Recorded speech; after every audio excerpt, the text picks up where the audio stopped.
Surah al-Sajdah, Surah number 32.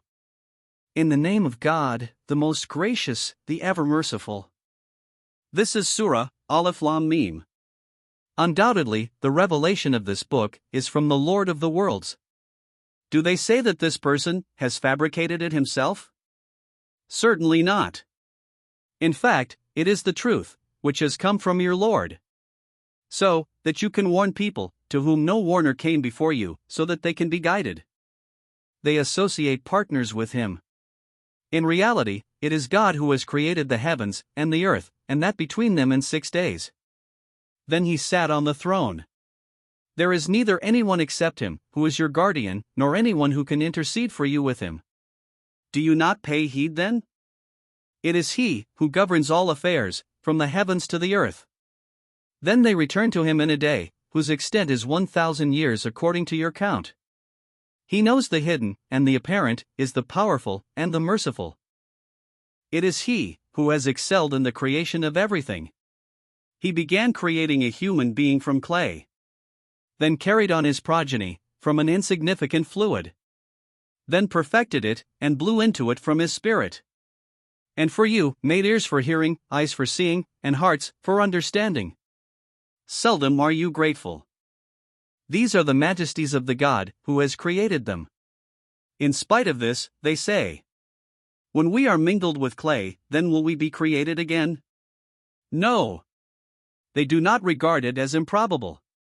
In fact, they deny meeting their Lord.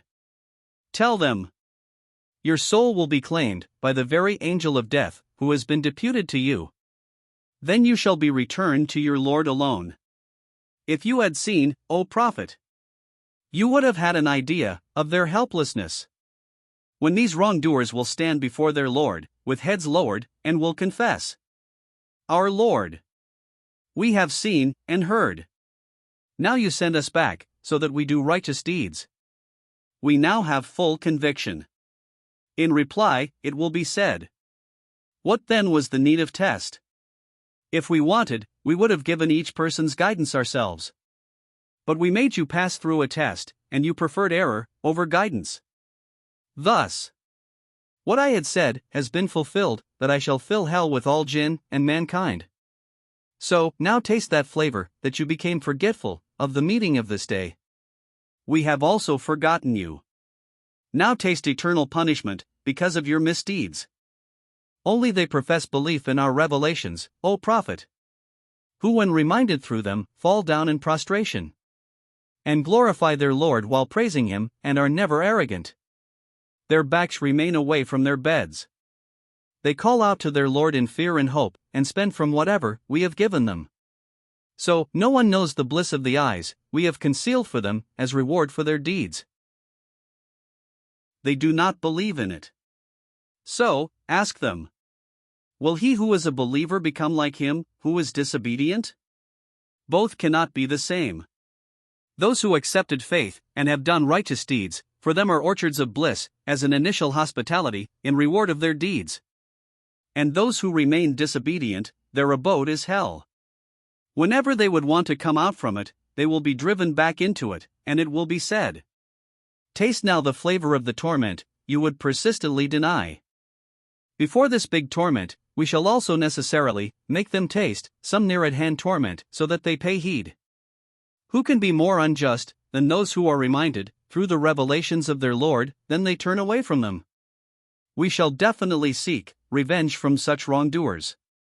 We had given the book to Moses also, and in a similar way, sought revenge from those who denied it. So, O Prophet, you must not be in any doubt that you will have to encounter that day. And we had made that very book a guidance for the Israelites.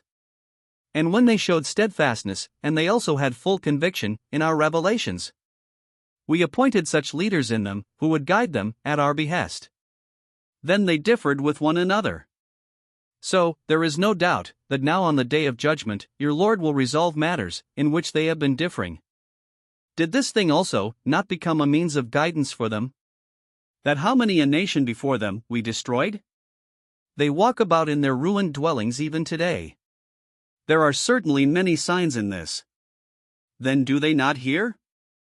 They express amazement on the advent of the hereafter. Ask them. Have they not seen that we drive clouds of water to a barren land? Then bring forth crops from it, from which both they and their cattle eat. Then do they not see? They ask. When will this judgment be delivered, if you are truthful? Do they want to believe in it after seeing it? Tell them. The faith of those who reject will not the slightest be of any benefit to them on the day of judgment. And neither will they be granted any reprieve after that. So, ignore them, O Prophet, and wait. They too are waiting.